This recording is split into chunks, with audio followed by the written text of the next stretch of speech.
আসলে 16 বছরে চাটুকারিতা করতে করতে আপনাদের সাংবাদিকদের আর ব্যাকবোন বলে কোনো জিনিস নাই। আপনারা যে মন্ত্রীকে তো শুধু চাটুকারিতা করেন, আপনারা মন্ত্রীকে তো কেউ প্রশ্ন করেন না। আমরা তো দেখেছি সংবাদ সম্মেলনের নামে কি হয়তো আমরা দেখেছি এই দেশে।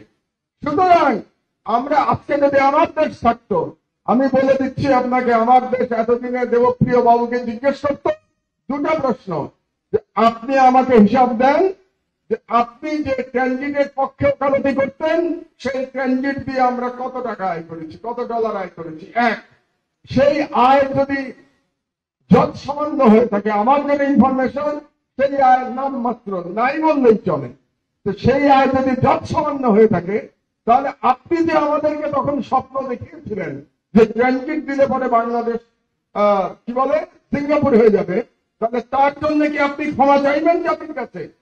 আমি দাবি করছি দেবপ্রিয়কে ক্ষমা চাইতে হবে জাতির কাছে। শোনেন, শেখ হাসিনাকে তোয়াক্কা করি নাই, নরেন্দ্র মোদীকে তোয়াক্কা করি নাই, এই সরকারকে তোয়াক্কা করবো আমি। জেল জুলুম আমার হজম হয়ে যায়, ও কিছু যায় আমার জেল জুলুমে।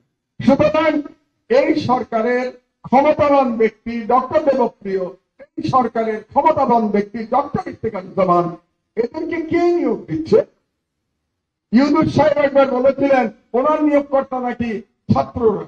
তো ওনার নিয়োগকর্তা যদি ছাত্ররা হয়ে থাকে তাহলে কি এই সমন্বয়করা দেবপ্রিয় ইফতেখারকে চাকরি দিচ্ছে, তাদেরকে নিয়োগ দিচ্ছে? এটা আমার খুব জানার ইচ্ছা রইল। আর এরা যদি না জানে তাহলে সমন্বয়কদের যে সকল প্রতিনিধি এখানে আজকে উপস্থিত আছেন তারা যান, দেবপ্রিয়র সাথে বসেন এবং আপনারা দেবপ্রিয়কে জিজ্ঞাসা করেন যে ট্রানজিট নিয়ে আপনার ভূমিকা কি ছিল। এটা আমি দেখতে চাই যে ইয়াং জেনারেশন দেবপ্রিয়কে জিজ্ঞাসা করবে ট্রানজিট নিয়ে আপনার ভূমিকা পরিষ্কার করেন জাতিকে।